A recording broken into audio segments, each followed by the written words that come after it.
see? Do you see that concept camper? Oh my gosh, this thing's like, it's a folds. 90-degree turn. So, okay, y'all have to hear this. It's a concept camper by Romotow. And, okay, it's a tow-behind camper. It looks like it's probably less than 30 feet long, so it's not a huge one. 30.5. Oh, I was pretty close. But basically, it has this compartment that, like, wraps around the camper, and then on a 90-degree turn, it turns outside, and then that becomes, like, your little... When you're at your campsite. Yeah, when you're at your campsite, it comes out, and that becomes your patio, which is an interesting concept. I'm not sure that it's needed, so... I'm not sure what campground you'd even fit in. I feel like you'd have to only be able to do it when you're boondocking and have enough space to have, like, this massive thing come out 90 degrees from your camper. But I don't feel like it's necessary. Yes, it's nice to have a patio, and there's a lot of toy haulers that have patios, and that's a nice feature. But yeah, I don't know that it's a good practical new innovation for a camper. It's very strange.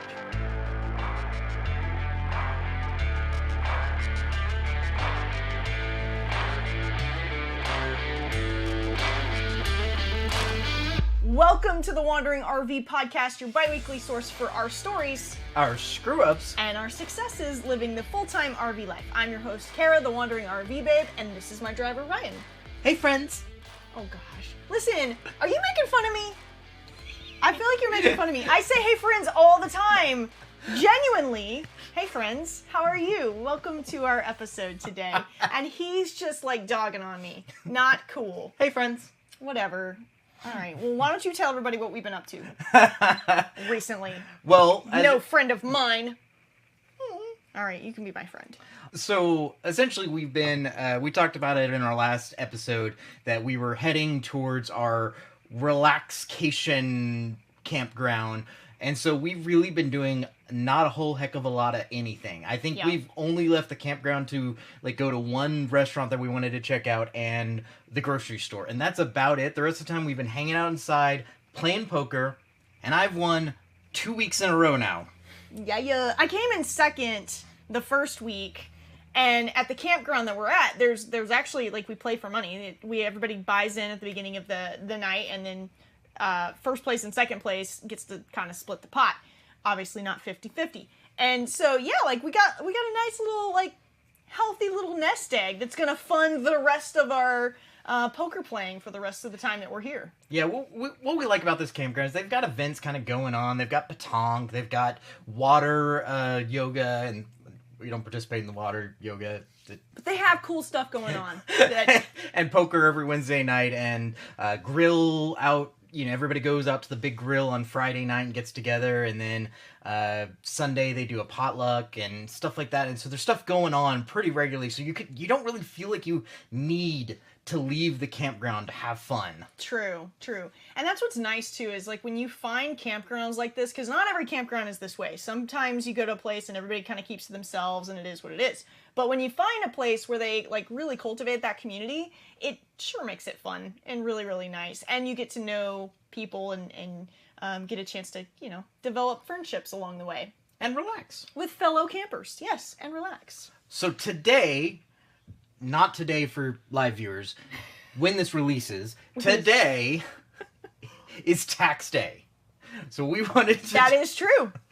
So we wanted to talk about how, if you're getting a refund, how should you spend your refund?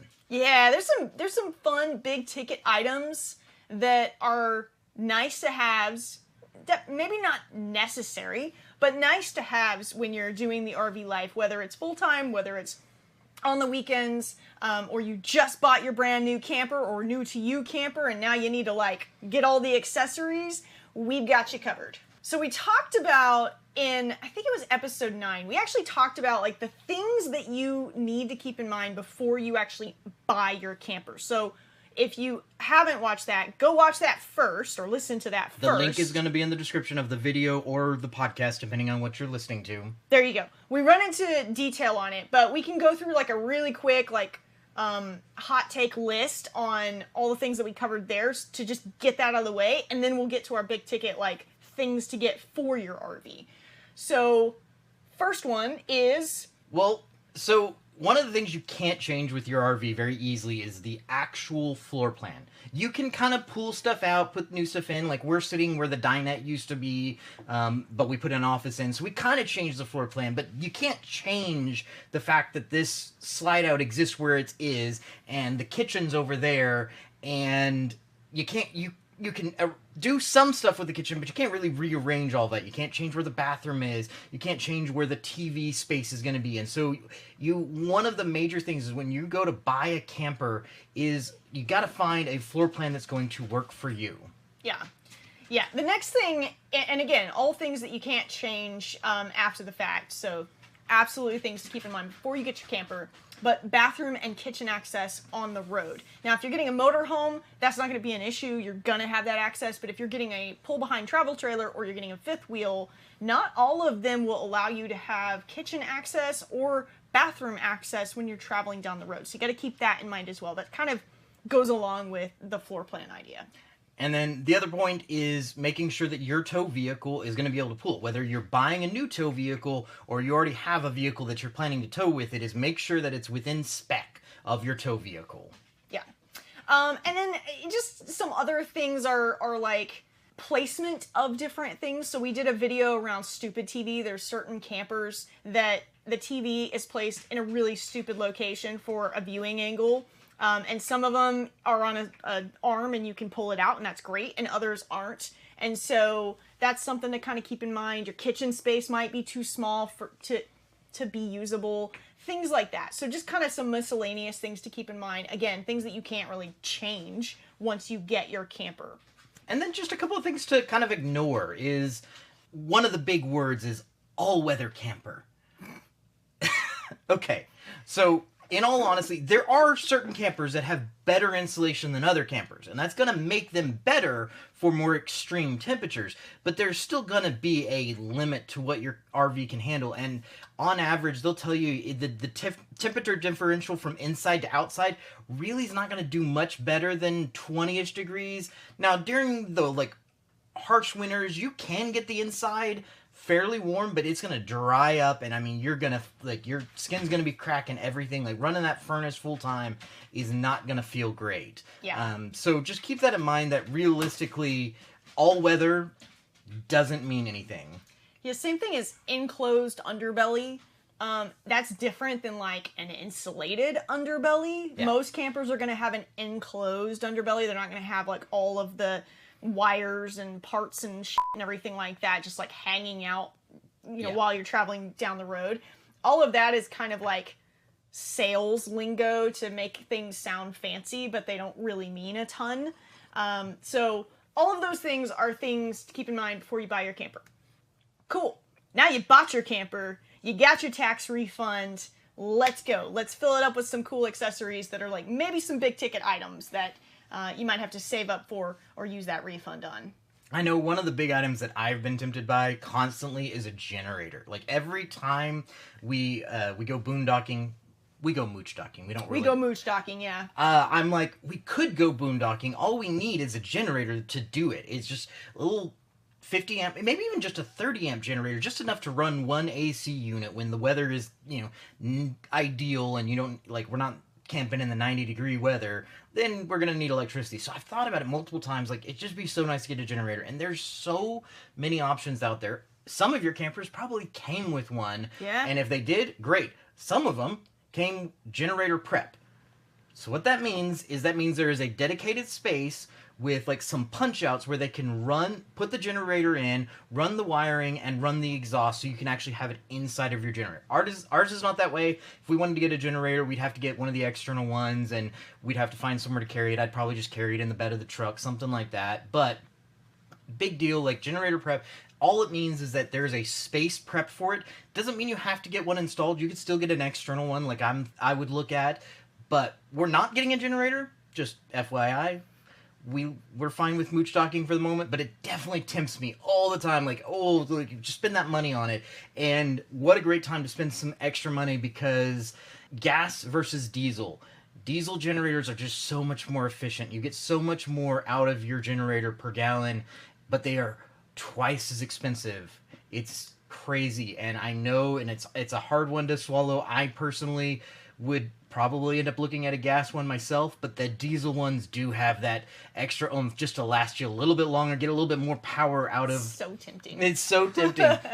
And then obviously with your gas, your fuel one, or your non-diesel ones, they do also have hybrid ones which take both LP and gasoline. I don't know if there's any diesel ones that also take LP. I've never seen it myself, but maybe they exist. Who knows? But the gas, you can also get the hybrid ones, and the LP is not going to last very long. Like, in all honesty, from everything I've seen, like one 20-pound, even 30-pound bottle may not last you overnight even. So that's really not going to do you a lot of good. You're better off with the gasoline. The propane may just be like an emergency type scenario. So having the hybrid functionality might be nice, because then you can just plug it into your RV and be like, here, I'm going to just feed off of the propane that's already running through it and use that. So there's the advantage of having the hybrid if you go the gas route.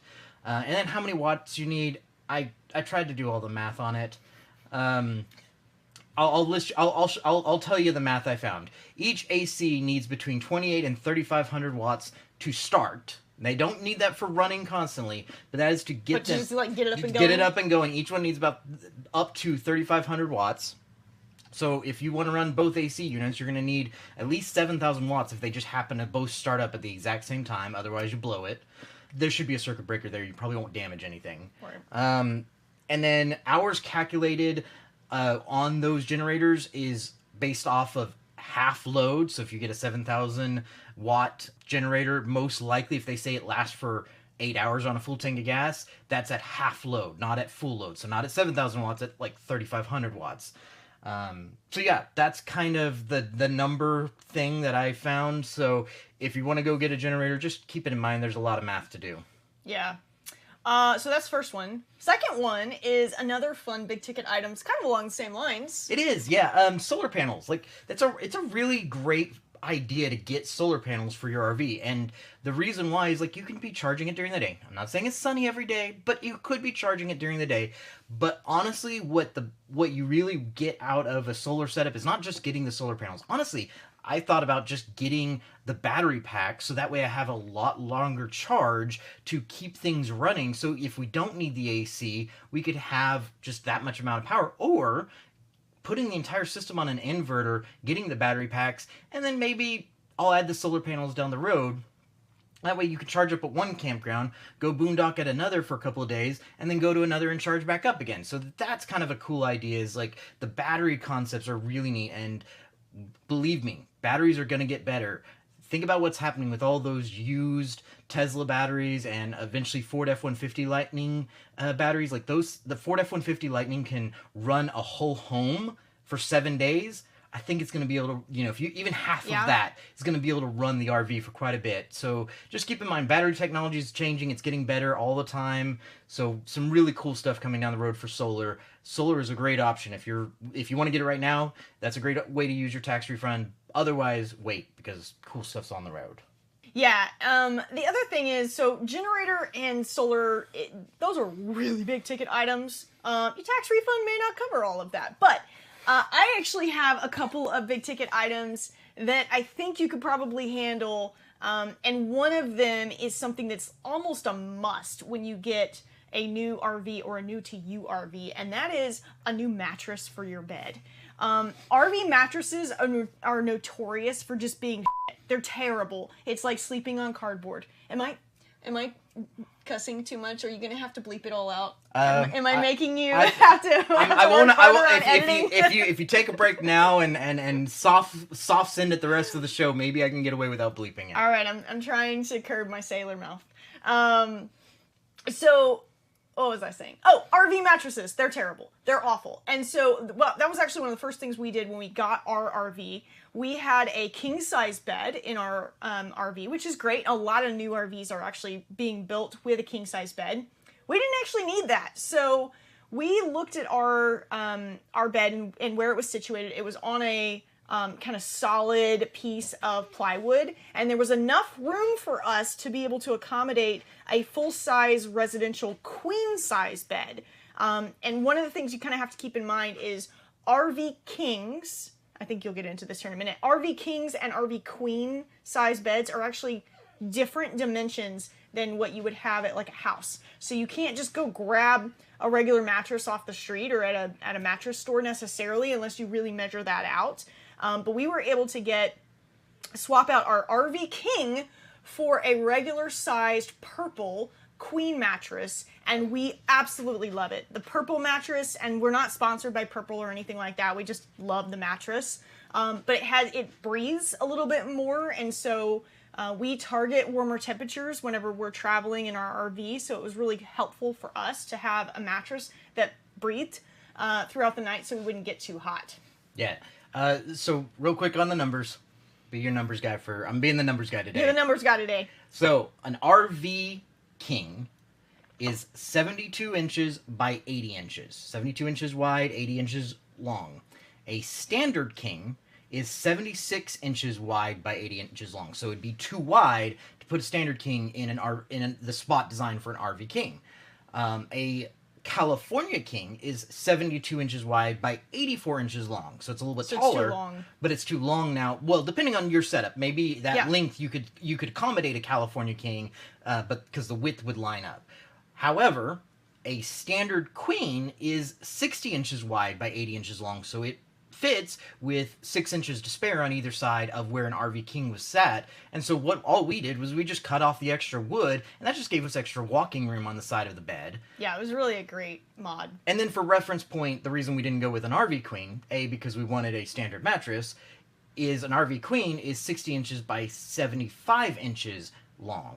Yeah. So it's even shorter than a standard queen. So depending on how tall you are, I'm not that tall, but even I sometimes like on a RV queen, my feet kind of hang off a little bit. So if you're tall, really tall, you're definitely going to be hanging off, and that's probably because I just sleep in weird ways. Yeah, there you go. So that's just me. But yeah, so a mattress is it's a great big ticket item. It's almost a must when you get a new RV. I will say, even like used RVs, a lot of the owners from the previous RVs will actually take their mattress with them. So you might get your RV and it's got no mattress on it at all. So you have to keep that in mind as well. The next big ticket item is furniture. RV furniture is notorious for being just like not cute. I don't know any other way to put it. It's just not aesthetically pleasing, and sometimes it's not even super comfortable either. And so a lot of folks will just go in, they'll rip out all of the furniture, and they'll put their own furniture in. Places like Target, IKEA, Wayfair actually have furniture that's designed really well for an RV. And what I mean by that... Dodger, what are you doing?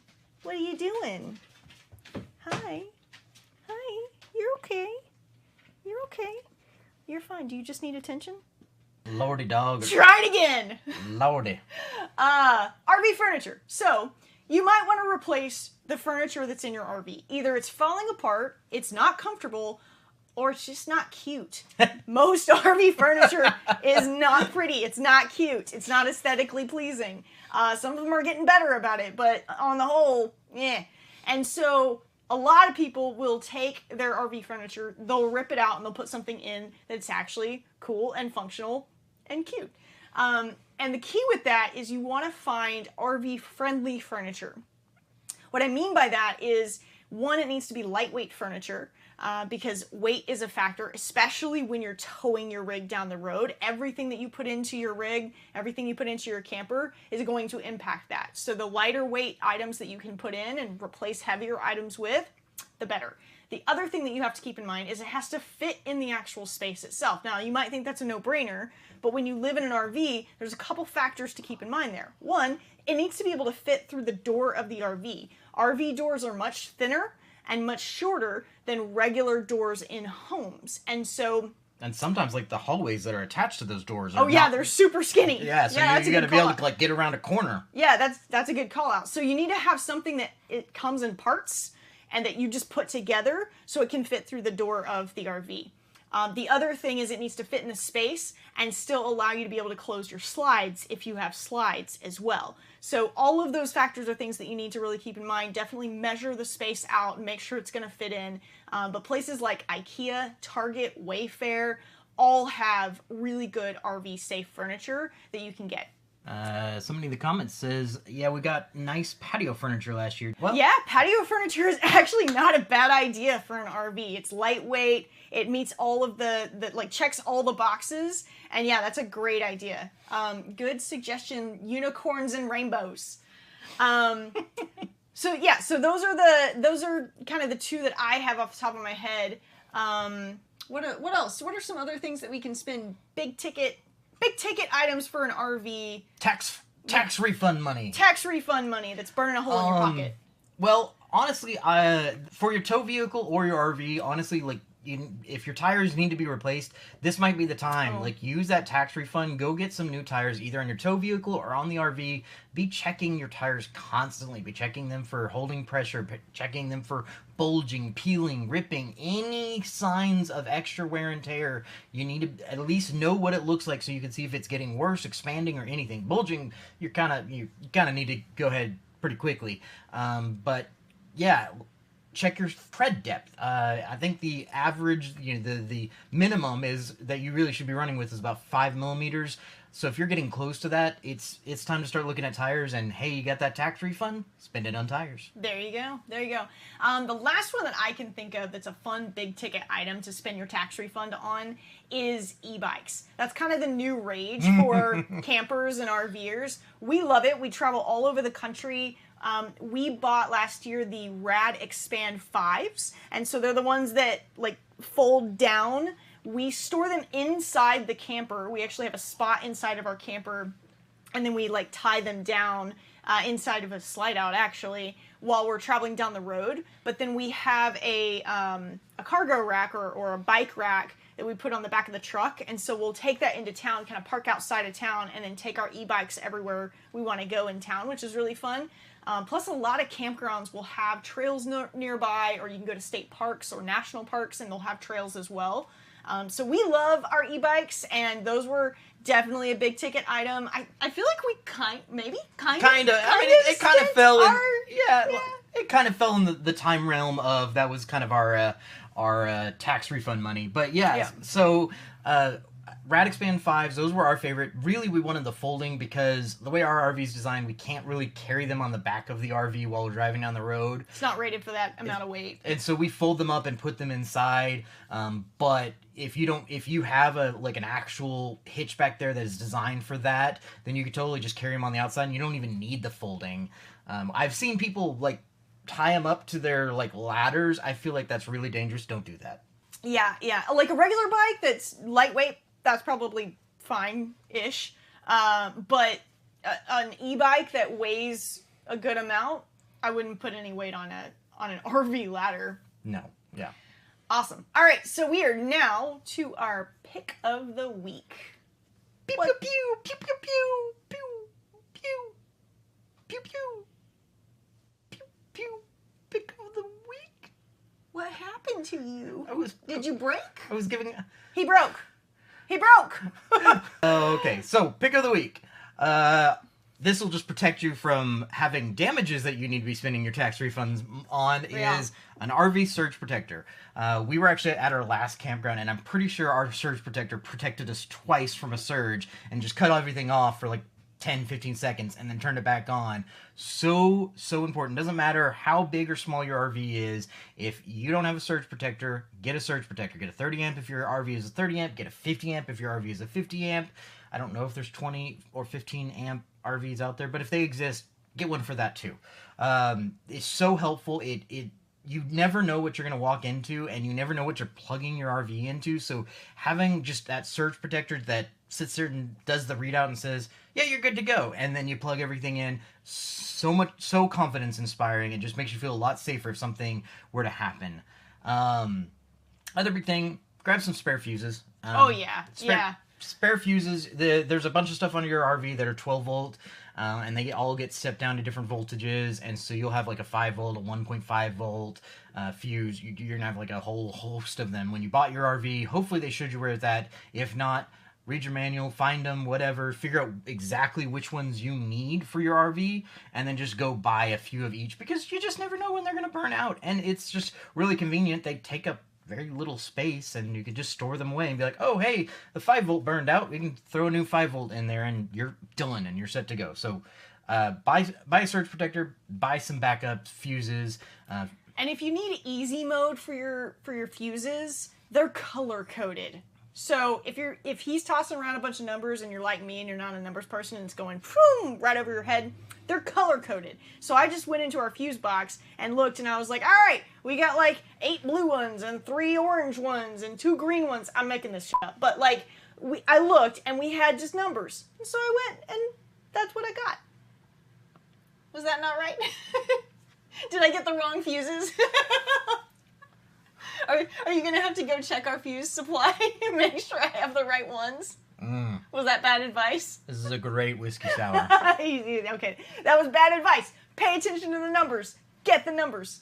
By the way, we actually do have a link to surge protectors and spare fuses on our website. It's an Amazon link, so if you use Amazon, you can actually go and order them from there.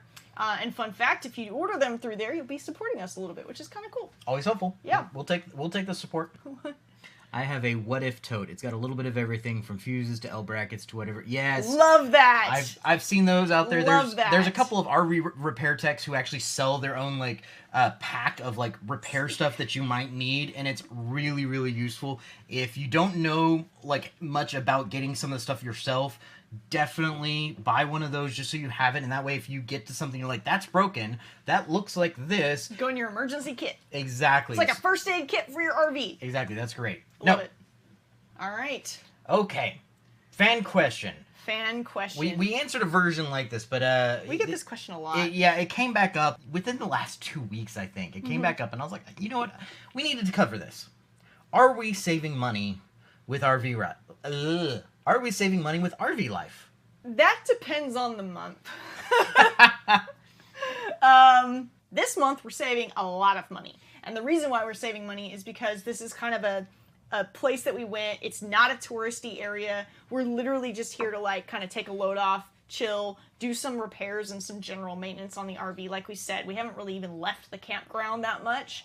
So yeah, this month is good. It's good for our budget.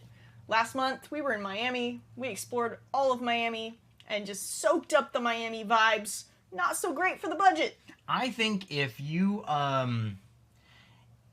plan for it, you can make RV life cheaper.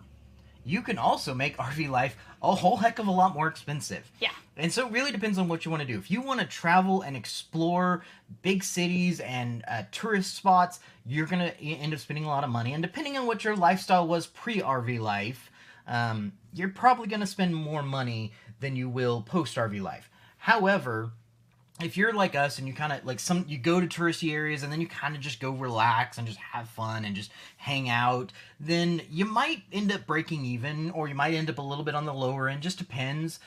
But if you like to just go camping and fishing and hanging out in the boondocks and, you know, taking your hatchet and hiking. What are you doing? I'm taking my hatchet and I'm going hiking. Oh, okie dokie. If you're if you're not going to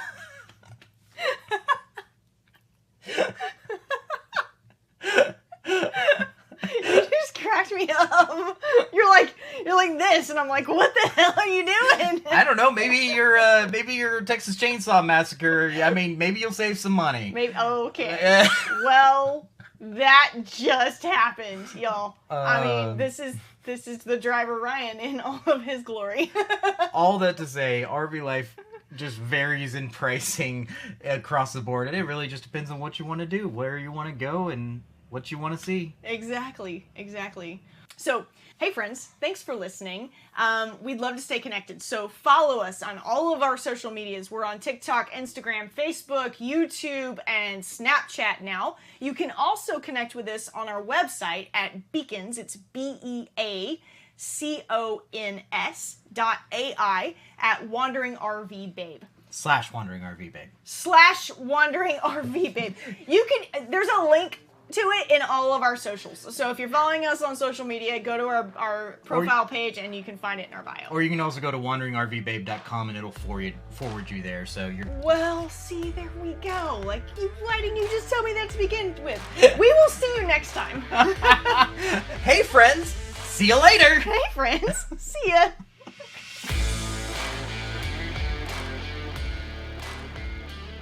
Oh, man. All right. TikTok. Hey, how's it going? So unicorns, I saw that you asked something about where we're at and what we do. So we travel the country full time. We hang out in Florida for the winter because, like, why not? And yeah, we love it. We actually are working towards the west this year. So when we leave Florida at the end of this month, we're actually going to head west. We're going north first because, you know, it's going to be during the summer. But then we're planning on making a stop sometime somewhere in Arizona in like the fall. So definitely like let us know some cool spots to go to Arizona. I know Quartzsite is definitely a really, really cool place. But yeah, let us know because that would be amazing to get some suggestions on some places to go. Shenanigans. I saw you made a comment as well. That's really, really awesome. I didn't even know that like we would connect on TikTok. It's such a small world. We do not play our instruments right now. We're kind of taking a little bit of a break from that, so we don't have them with us, but we do have them in storage. So we do still have them. For those of you still joining us, we full-time RV and travel all year long. And both of us actually are musicians. We both play instruments. I play drums, believe it or not. I know, crazy. And then Ryan plays bass, but we don't play them in the RV. Nope, not doing any of that. We are close to the water, though. Close to the beach. We probably could. We probably could. We actually, last year when we were here, so we're kind of centrally located right now in Florida. We're on the Atlantic side, so we're really close to the beach, which is really cool. Kind of near West Palm area. And last year we actually rented a boat, and we rented a couple of jet skis too one day, and just went all around. It was awesome. It was so much fun.